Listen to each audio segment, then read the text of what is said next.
Whoa.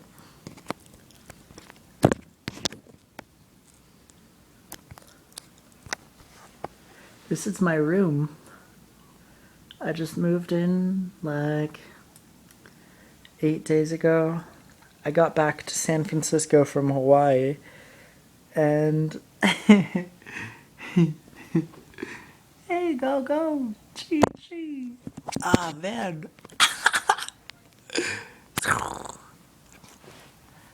So I want to make a video about a potluck. I went to a potluck last night. It was a vegan potluck. I found it on meetup.com. And I want to share space and experiences with vegans. So I went to this potluck. I was excited. I was like, F yeah, man. I want to spend time with people that care about animals, that care about their body, that want to live better lives and spread the truthful information to those that are interested in finding it. So I went to this potluck and got to meet some people. I got to meet 2 different people that are exploring the raw food diet.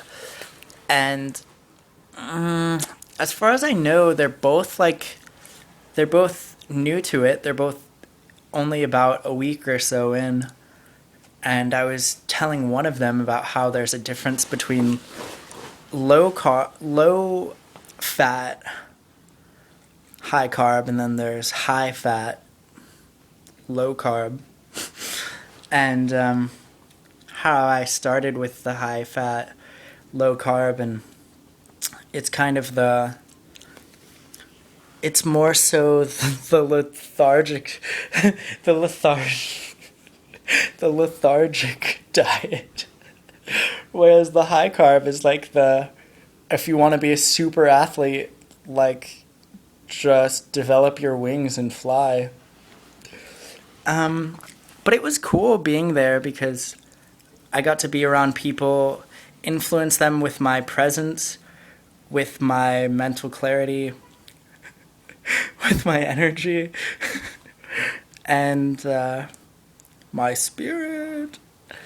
They were eating bread and like potato bread, which like I was explaining to some of them. One of the girls that went raw recently, she was saying I really want to have some cooked squash. And I was explaining to her, like, hey, if you still have a craving for it, like, you should probably go for it. It's not going to be that much healthier for you to, like, restrict something that you're craving. Why don't you go for it? And, like, it's better to go for cooked squash than to go for, like, cooked meat or cooked cheese or eggs if you didn't bring food with you somewhere. And like, it's really, really inconvenient to eat something satiating that's vegan. So like, make healthy compromises instead of trying to be only raw. Like, I was explaining to her, if you try and restrict too much, you end up having the gnarliest whiplash. It's the yo-yo effect. If you restrict your decisions and your choices so much, you're walking such a thin line to where, what's it going to take to fall off of that line? What's it going to take to walk out of the limitations you're creating? It's not going to take very much, especially when you try to be a super Puritan elitist. You're just gonna like, how long should I inhale? How long should I exhale? 3 seconds each? Okay. My drishti activated. Oh.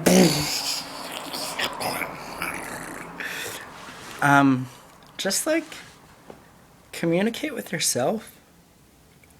Really listen to yourself. Use real common sense. Regurgitated regurgitated senseless common sense. So it was really, really cool to go there last night.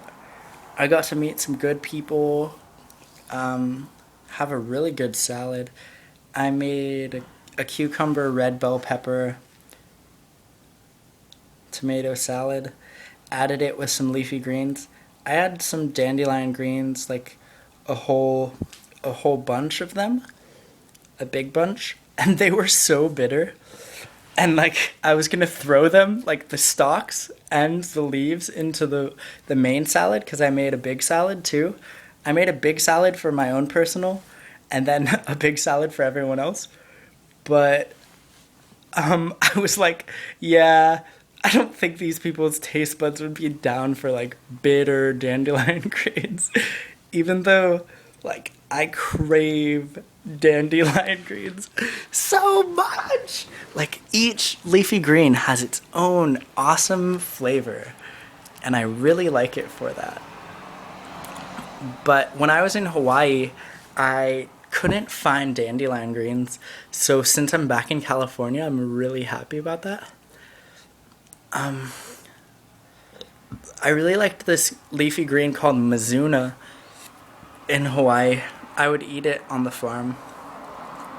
It was like my my little sister. I would like my friend. I would eat the leafy greens.